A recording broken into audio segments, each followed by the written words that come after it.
नहीं है हम, तुम्हारे बाप के भी बाप से डरते नहीं है हम। एक प्रकाश राव अम्बेडकर जी को मैं कहा आप इसका नेतृत्व करिए, हम युवाओं को इकट्ठा करेंगे। रोहित वेमुला के बाद में ये कहानी आगे नहीं बढ़नी चाहिए। काश उसी समय 2017 में 2016 में जब रोहित वेमुला कांड हुआ था, उसी समय तमाम लोग रितु सिंह की तरह रोड पर आ जाते, धरने पर बैठ जाते, तो फिर पायरतल भी नहीं होता, फिर चंद्रशेखर नहीं होता, फिर और जो रोज सिस्टम के तहत हमारे बच्चों की हत्याएं हो रही हैं ये नहीं होती। अगर आज हो रही हैं तो इसके पीछे कहीं ना कहीं जो हमारी 4 साल की खामोशी थी वो हो रही है, उस खामोशी की वजह से ये हो रही है। तमाम साथी जो लोग यहाँ आते हैं, जो अपने अपने घरों से खाना लेकर के आते हैं, जो इस आंदोलन को मजबूती प्रदान कर रहे हैं, मैं उन तमाम साथियों का धन्यवाद करता हूँ। और मैं रितु को कह चुका हूँ, मैं का तेरा बड़ा भाई हूँ मैं, और मैं 20 साल से आंदोलन में हूँ। एज ए कवि, एज ए पत्रकार, एज ए साहित्यकार, एज ए एक्टिविस्ट, मेरा काम लिखने पढ़ने का है, बोलने का है। मैंने कहा रितु से, मैं जब तक बोलने की नौबत आएगी तो बोलूंगा, लिखने की नौबत आएगी लिखूंगा, पत्रकारिता करता हूं तो वो मैं करूंगा, लेकिन ये सब कुछ छोड़ करके अगर हाथ में डंडा उठाने की भी नौबत आई तो वो भी उठाएंगे। लेकिन महमूद प्राचार्य जी कह रहे हैं कि डंडे की जरूरत नहीं पड़ेगी, संविधान से काम चल जाएगा, तो वो कलम के साथी हैं और वो बेहतर तरीके से संविधान का उपयोग करते हैं। हाँ, बाबा साहब डॉक्टर अम्बेडकर ने भी कहा है कि जो कलम की स्याही होती है वो शहीद के खून से ज्यादा पवित्र होती है, क्योंकि कलम बहुत सारे इंकलाब पैदा करती है, बहुत सारे शहीदों को पैदा करती है। तो मैं इस बात का साक्षी और मैं कहता हूँ, लेकिन मैं फिर भी कहता हूँ कि जो जिस भाषा में सुधरेगा। मैं तो अच्छा खासा कविता, मुझे क्या जरूरत थी पत्रकार बनने की, मैं तो 99 में पत्रकार था दैनिक जागरण का, बाद में कविताएं शुरू गई तो देश का सबसे महंगा कवि रहा। अब मैं पत्रकारिता करता हूँ, मुझे यहाँ मेरा काम है अपने लोगों की आवाज को, अपने लोगों के दुख दर्द को आम जनमानस तक पहुँचाना। अगर आज दिल्ली यूनिवर्सिटी के 4 नंबर गेट पर ये धरना, ये प्रदर्शन हो रहा है, तो ये धरना, ये प्रदर्शन गाँव हास्य खेत खलियान में काम करने वाले आदमी के मोबाइल तक, उसके कानों तक ये रितु की आवाज कैसे पहुँचेगी, ये जिम्मेदारी हमारी बनती है। और जिस दिन ईमानदारी से मैं कहता हूं तमाम बहुजन पत्रकारों से, मैं कहता हूं कि जिस दिन आप लोगों ने ये काम कर लिया, मुझे नहीं मालूम होता, मैं मेट्रो में सफर करता हूं तो लोग मिल जाते, राहुल नागपाल एक फोटो चाहिए, ट्रेन में सफर करता हूं लोग मिल जाते, किसी प्रोग्राम में जाता हूं 100, 200, 500 लोग आ जाते, भैया सेल्फी चाहिए। मैं कहता हूं कि हर एक राहुल नागपाल की नहीं, एक शंभू की जरूरत नहीं, एक महमूद प्राचार्य की जरूरत नहीं, एक ज्ञानम राजेंद्र पाल गौतम की जरूरत नहीं है, या 1000 राहुल नागपाल, महमूद प्राचार्य, राजेंद्र पाल गौतम और शंभू की जरूरत है। आइए मिलकर के काम करेंगे, बाबा साहब डॉक्टर अम्बेडकर, फूले अम्बेडकर ये आंदोलन को आगे बढ़ाने का काम करेंगे। और हम चाहते हैं, हमसे लोग पूछते हैं, एक बार मैं आंध्र प्रदेश में कवि सम्मेलन था तो 2014 की बात है, तो मैं गया बाबा साहब की जयंती पर। वहां पर अक्सर जब मैं वहां से लौट करके आया तो लोगों ने मुझसे पूछा, एक बसपा जी विधायक हुआ करती थी कामता जो ले रायपुर छत्तीसगढ़ की, उन्होंने सवाल करा मुझसे कि भैया तुम आंध्र प्रदेश गए थे, वहां तो लोग हिंदी भी नहीं समझते, क्या सुना करके आए थे? मैंने कहा मुझे कुछ पता नहीं है, लेकिन मैं जिस मंच पर खड़े होकर के जय भीम का नारा लगाता हूँ, वो हिंदी समझते हो ना समझते हो, लेकिन बाबा साहब के चाहने वाले हो करते हो।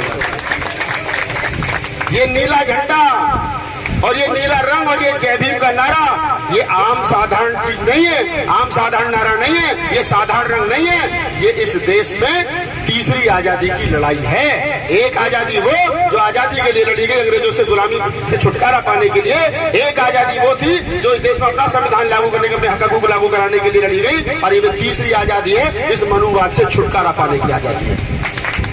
हम लोग समझ लें, सीख लें, रोज रोज रितु धरने पर नहीं बैठेंगे, और हम नहीं चाहते कि हमारे बच्चे, हमारा समाज काम धंधा छोड़ करके अपने बच्चों का अच्छा भविष्य बनाने को, उनका रास्ता छोड़ करके धरने पर बैठे। हम बिल्कुल नहीं चाहते, हम किसी को परेशान करना नहीं चाहते, लेकिन ये भी सच है कि अगर हमको छेड़ा जाएगा, अगर हमको दबाया जाएगा, अगर हमारे संवैधानिक अधिकार छीने जाएंगे, तो फिर बाबा साहब के बेटे बेटियां खामोश नहीं बैठेंगे, आपकी ईंट से ईंट बजा देंगे। महमूद प्राचार्य जी कह रहे हैं हम संविधान के तौर पे लड़ाई लड़ेंगे, हम उनके साथ हैं, लेकिन मैंने कहा और रिकॉर्ड कर लो इस बात को कि जो जिस भाषा में समझेगा उसको उसकी भाषा में समझा देंगे।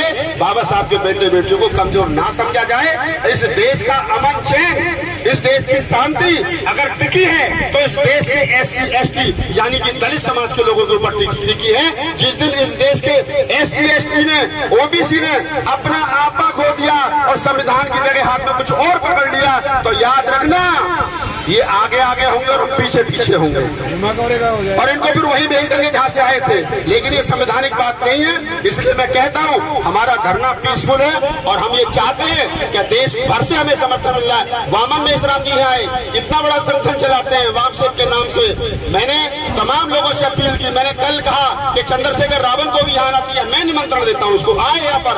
अरे जब आप जो हमारे किसान, जो हमारे पहलवान बेटियां जंतर मंतर पर बैठी थी, जब आप उनके धरने पर वहां बैठ सकते हो, रात गुजार सकते हो, लगातार वहां 1 महीना उनके साथ बैठ सकते हो, तो रितु मेरे परिवार की बेटी है, मेरा खून है, मेरी छोटी बहन है, तुम्हारी भी छोटी बहन है। और एक चंद्रशेखर ने, एक राहुल नागपाल ने इस देश के अंदर जो बाबा साहब डॉक्टर अम्बेडकर, फूले कबीर, नानक, रैदास, साहू जी महाराज के नाम से कोई भी संगठन चलाता है, उसकी जिम्मेदारी बनती है कि वो यहाँ आए और रितु के समर्थन में 1 दिन 2 घंटा 2 घंटा समय बिताए, ताकि मनुवादी ताकतों को पता चले कि आप कितना भी इनको टुकड़ों में बांट दीजिए, कितने भी संगठनों में बांट दीजिए, कितना भी लालच दे दीजिए, इनको बेशक MP MLA बनाने का ऑफर दे दीजिए, लेकिन अगर रितु भाई जैसे किसी भी भीम पुत्री, भीम बेटे पर कोई आपत्ति आएगी तो ये लोग इकट्ठा हैं। और ये कोई नई बात नहीं है, ये हमने करके दिखाया है। 2 तारीख को जब भारत बंद हुआ तो उसका नेतृत्व किसी नेता ने नहीं किया था। तमाम मुल्क के लोग जानते हैं कि वो एक साधारण कॉल आगरा से हुई और देश पूरा रोड पर आ गया, और क्या हाल हुआ। हम दोबारा 2 अप्रैल दोहराना नहीं चाहते, लिहाजा हमारे सब्र का इम्तिहान ना लेंगे सरकारें। ये सिस्टम, अगर हमारा सब्र टूटा तो फिर 2 अप्रैल होगा और फिर आप लोग आगे आगे होगा, हम पीछे पीछे होंगे। हम नहीं चाहते कि कुछ ऐसा हो। मैं सिर्फ 4 लाइनें, क्योंकि मैं कवि हूँ, आगे कविता भी सुना देना, तो मैं 4 लाइनें कविता की पढ़ता हूँ। अब तमाम आंदोलन के साथी हैं, इसलिए मैं रिपीट करता हूँ। वो दौर, समस्या कहाँ हो रही है? समस्या ये हो रही है कि आज से 20 साल, 30 साल, 40 साल पहले रितु जैसे हमारे समाज में सुंदर बेटियां नहीं थी, बढ़िया ब्रांडेड कपड़े पहनने वाले लोग नहीं थे, 50 लाख की गाड़ी में चलने वाले लोग नहीं थे, रीबॉक के जूते पहनने वाले लोग नहीं थे। गरीब गरीब चमार जैसा दिखता था, भंगी जैसा दिखता था, खटीक जैसा दिखता था। आज भी मनुवादी यही चाहते हैं कि चमार जैसे नहीं लगते राहुल नागपाल, भंगी जैसे नहीं लगती रितु, तू क्या नाम है, खटीक जैसा नहीं लगता, ये क्या नाम है, जांगड़ हमारा भाई। अरे हम कहते हैं हम बाबा साहब के बेटे बेटी है भाई। जिस जमाने में तुम्हारा बाप लंगोटी लगा करके घूमता था, उस जमाने में हमारा बाप कोट वोट टाई लगा करके घूमता था। तो हमारे कपड़ों पर आपत्ति मत करिए। ये कहना कि रितु अंग्रेजी फर्राटेदार बोलती है, ये कहना कि रितु तो देखने में सोनम कपूर सी लगती है, ये कहना कि रितु तो ब्रांडेड कपड़े पहनती है। अरे उसका अधिकार है, बाबा साहब ने उसको ये हक दिया है, तो वो पहनते तो तुम्हारे पेट का पानी क्यों हिलता है भाई? लेकिन वो चाहते हैं कि वैसा ही हो। आज मैं देखता हूँ कि अगर कोई 50 लाख की क्या नाम फॉर्च्यूनर गाड़ी के पीछे लिखा होता है गर्व से कहिए जय भीम, और उसके पीछे वही मनुवादी 3000 के फटे से स्कूटर पर जा रहा होता है, तो उस गाड़ी पर जय भीम लिखा हुआ देख करके उसके पेट का पानी हिलता है। और वो बाबा साहब को 100 गाली देता है, संविधान को 100 गाली देता है, और 200 गाली अपने आप को देता है। कहता है अरे डॉक्टर अम्बेडकर कैसा काम कर गया, जिन लोगों के पैरों में चप्पल नहीं थी कभी, आज वो 50 लाख की गाड़ी पर जय भीम लिख करके घूम रहे हैं। और मैं हजारों साल से पूजनीय था, मैं 3000 की मोटरसाइकिल पर घूम रहा हूँ, तो उसके पेट का पानी हिलता है। तो मैं कहता हूँ कि भाई वो समय चला गया कि जब हम कहते थे पालागू बुला के लाओ, नमस्ते करके नहीं गए सामने से।